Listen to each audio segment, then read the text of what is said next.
Friends అందరికీ నమస్కారం అండి. తెలంగాణ రాష్ట్ర వ్యాప్తంగా ఇందిరమ్మ ఇళ్ళకి సంబంధించి ప్రభుత్వం నుంచి ఇప్పుడిప్పుడే లేటెస్ట్ అప్డేట్ అయితే రావడం జరిగిందండి. సో ఇటీవల కాలంలో L1, L2, L3 కేటగిరీ వారీగా విభజించడం జరిగింది. సో అయితే ప్రస్తుతం తెలంగాణ రాష్ట్రంలో ఇందిరమ్మ ఇళ్ళకి సంబంధించి లిస్ట్‌లో పేరొచ్చిన వారికి కూడా అసలు వీళ్ళకి వస్తాయా రావా అన్న విధంగా మరో తాజాగా కొత్త రూల్స్, కొత్త అప్డేట్స్ అయితే రావడం జరిగిందనమాట. సో ఇందిరమ్మ ఇళ్ళకి సంబంధించి పేర్లు మార్పులు, చేర్పులు అయితే ఉండనున్నట్లు. సో అవి ఏంటన్నది వీడియోలో తెలుసుకునే ప్రయత్నం అయితే చేద్దామండి. వీడియోని చివరి వరకు చూడండి, అర్థమవుతుంది. ఇందుకు సంబంధించిన నోటిఫికేషన్ వచ్చింది, అది చూసి క్లారిటీగా తెలుసుకునే ప్రయత్నం చేద్దాం. మొదటిసారి గురించి ఛానల్ వస్తే తప్పకుండా సబ్స్క్రైబ్ చేసుకొని bell button all notification activate చేసుకోండి. చూసిన ప్రతి ఒక్కరు లైక్ చేసి మిత్రులందరూ వీడియోని షేర్ చేయండి. వీడియోలోకి వెళ్ళిపోదామండి మనం. సో ఈరోజు ఒక నోటిఫికేషన్ అయితే వచ్చిందనమాట. వడపోతతో ఉక్కపోత దేనికి సంబంధించి ఇందిరమ్మ ఇల్లు అంటే ₹5,00,000, ₹6,00,000 4 విడతలు ఇస్తామని చెప్పారు కదా. కొత్త మార్పులు ఏంటంటే ఎమ్మెల్యేలు వర్సెస్ కలెక్టర్లు ఇద్దరి మధ్య ఫైటింగ్ జరిగినట్లు ఇచ్చారనమాట ఆర్టికల్. ఏంది చెప్తున్నారు ఏంటని చూద్దాం ప్రయత్నం. అయితే ఈ మధ్యలో ఈ జిల్లా ఇన్ఛార్జ్ మంత్రులు విమర్శల జోక్యం నేపథ్యంలో కలెక్టర్లు జోక్యం చేసుకుంటున్నారు. ఎమ్మెల్యే సిఫారసు జాబితాలకు బ్రేక్. ఇందిరమ్మ ఇళ్ల లబ్ధిదారుల ఎంపికల్లో నెలకొన్న గందరగోళం. సో లిస్ట్ కదా, అది చాలా లిస్ట్ వచ్చిన తర్వాతనే పేర్లు మరి ఫైనల్ అవుతుంది కాబట్టి రాష్ట్రంలో ప్రతిష్టాత్మక తలపెట్టిన ఇందిరమ్మ గృహ నిర్మాణ పథకం చిన్న చిన్న లోపాల కారణంగా రాజకీయ ఆరోపణలు, విమర్శలకు గురవుతున్నాయి. అయితే ఏదైతే ఈ పథకం అమలుకు క్రమంగా తమదే పైచేయి అని చెప్పేసి కోణంలో స్థానిక ఎమ్మెల్యేలు కల్పించుకుంటున్నారు. లబ్ధిదారుల ఎంపిక ప్రక్రియ గ్రామ స్థాయి నుంచి జరుగుతున్నప్పటికీ జాబితాలో పై స్థాయికి వెళ్ళేసరికి తారుమారవుతున్నాయట. సో దీంతో ఎమ్మెల్యేల జోక్యంతో కొన్ని స్థానిక నాయకులకు మధ్య కూడా ప్రోద్బలం మరిన్ని పేరు జాబితాల్లో ఎక్కిస్తున్నారట. ఈ క్రమంలో ఇప్పటికే కొన్ని నియోజకవర్గాలు జాబితా స్థాయి జిల్లా కలెక్టర్ల వద్దకు చేరుకున్నాయి.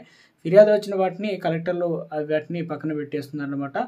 ప్రభుత్వం పారదర్శకంగా ఉండేందుకు కొన్ని నిర్ణయాలు ఇవన్నీ తీసుకున్నప్పటికీ కూడా అయితే ఆర్టిఫిషియల్ ఇంటెలిజెన్స్ ఆధారంగా వీటినన్నీ గుర్తించి ఇప్పటికే L1, L2 కేటగిరీలుగా విభజించారు. అయితే ప్రస్తుతానికి తెలంగాణ రాష్ట్ర వ్యాప్తంగా అధికారుల కీలక బాధ్యత. బిల్లుల చెల్లింపు విధానంలో అధికారుల కీలక బాధ్యతతో పాటు ప్రత్యేకమైన అధికారాలు ఇస్తూ ప్రభుత్వం మార్గదర్శకాలు జారీ చేసింది.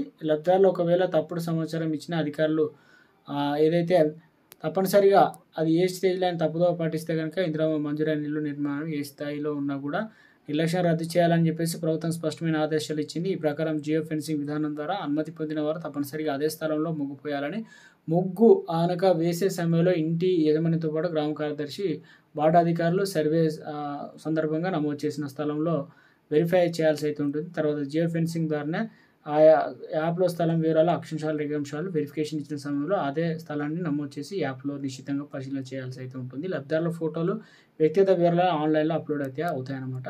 సో మొత్తానికి గ్రామాల్లో ఇందిరమ్మ ఇల్లు 15లోగా డబ్బులు ఖాతాలు అయితే జమ కానున్నట్లు ప్రభుత్వం ఇప్పటికే డబ్బులు కూడా ఏ రకంగా ఇస్తుంది అనేది చెప్పడం జరిగింది. బేస్మెంట్లో ₹1,00,000, తర్వాత వచ్చేసి గోడ నిర్మించక ₹1,25,000, స్లాబ్ లెవెల్ వచ్చేసి ₹1,75,000, నిర్మాణం పూర్తయ్యాక వచ్చేసి ₹1,00,000 అందజేయనున్నట్లు చెప్పడం జరిగింది కదా. సో మినిమం అయితే 60 గజాలు అయితే ఉండాలి. సో మ్యాక్సిమం 400 చదరపు గజాలు అయితే ఉండాలి. సో ఇప్పుడు ప్రస్తుతానికి ఏంటంటే గందరగోళం నెలకొంది. మరి వాస్తవానికి వస్తుందా లేదంటే ఎమ్మెల్యేలు, ఎంపీలు అదేవిధంగా అధికారుల మధ్య ఈ యొక్క జాబితాల పేర్లు కొంతమంది ఎక్కించిన, కొంతమంది పేర్లు తొలగించడం అనేది అయితే జరుగుతుందన్నమాట రాష్ట్రంలో. సో మొత్తం మీద అయితే ఇది అయితే 72,000 మందికి ఇళ్ల పట్టాలు ఇచ్చిన వారికి తప్పనిసరిగా అయితే వారికి వచ్చినట్టే. సో వారు మాత్రం పెట్టుబడి పెట్టుకొని ఇల్లు అనేది నిర్మించుకోవడానికి ఏ స్టేజ్లో ఉంది అనేది ప్రభుత్వం అనేది వెరిఫై కూడా చేస్తుంది కాబట్టి ఎప్పటికప్పుడు. సో ప్రస్తుతం ఉన్నటువంటి ఇందిరమ్మ ఇళ్ళకి సంబంధించి లేటెస్ట్ తాజా సమాచారం అండి. కొత్తగా కొన్ని అప్డేట్స్, కొత్త రూల్స్ వచ్చాయన్నమాట.